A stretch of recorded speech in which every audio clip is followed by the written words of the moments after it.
क्या आपको पता है कि घर चुनते समय आप कौन सी सबसे बड़ी गलती कर सकते हैं? वो ये है कि आप सिर्फ प्राइस देखकर डिसीजन लेते हैं और बाद में बोलते हैं यार ये तो सोचा ही नहीं था।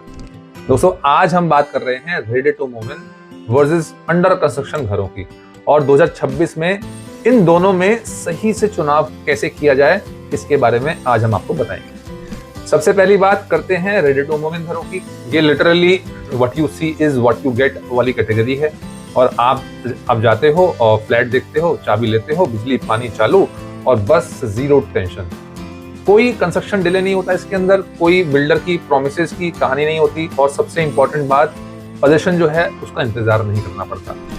मुझे पर्सनली लगता है कि रेडी टू मूव इन घर उन लोगों के लिए परफेक्ट हैं जो ऑलरेडी रेंट दे रहे हैं या इमीडिएट शिफ्टिंग चाहते हैं, क्योंकि रेंट प्लस ईएमआई दोनों एक साथ मैनेज करना हर किसी के बस की बात नहीं होती। लेकिन पिक्चर में ट्विस्ट आता है जब बात आती है अंडर कंस्ट्रक्शन प्रॉपर्टी की। देखिए, अंडर कंस्ट्रक्शन का सबसे बड़ा फायदा क्या है? इसका है फायदा प्राइस का, और एक ही लोकेशन में आपको 10 से 25% तक का चीपर हाउस मिल जाता है। कभी कभी लेआउट भी ज्यादा मॉडर्न होता है, लेकिन ड्रॉबैक क्या है? डिले होता है, और डिले का मतलब स्ट्रेस, ईएमआई प्रेशर और फाइनेंशियल प्लानिंग में पूरा हंगामा। अब बहुत सारे लोग पूछते हैं कि भाई 2026 में क्या सही है? यहीं पर एक लाइन याद रखिए, cheap deals are tempting but verified deals are safer. और यहाँ आता है सबसे इंपॉर्टेंट पॉइंट, रेरा। अगर आप अंडर कंस्ट्रक्शन पर जा रहे हो तो 100% रेरा रजिस्टर्ड प्रोजेक्ट्स की चूज करें।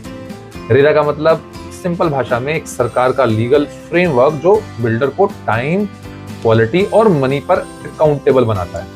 किसी भी गड़बड़ी में आप कंप्लेन कर सकते हैं, बिल्डर या फिर बिल्डर पर पेनल्टी लगती है और आपको प्रोटेक्शन मिल जाता है। पर रेरा भी थोड़ा सा स्लो है, इसके ऊपर चर्चा हम बाद में कर सकते हैं। मुझे लगता है कि अगर आपको इमीडिएट घर चाहिए या आप रेंट से बचना चाहते हैं तो रेडी टू मूव इन ही बेस्ट है। लेकिन अगर आप प्योर इन्वेस्टमेंट माइंडसेट से जा रहे हैं तो आप 2 से 4 साल वेट कर सकते हैं, तो good quality under construction project ज्यादा अप्रिशिएशन दे सकता है। मेरे हिसाब से एक सिंपल फॉर्मूला याद रखिएगा, इमोशन से नहीं कैलकुलेशन से घर चुनिए।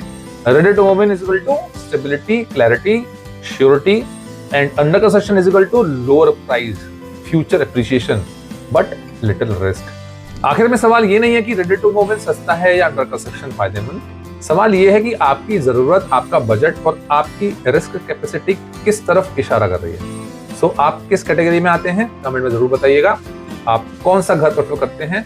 देखते रहिए रियल एस्टेट विज्ञान। Thank you so much.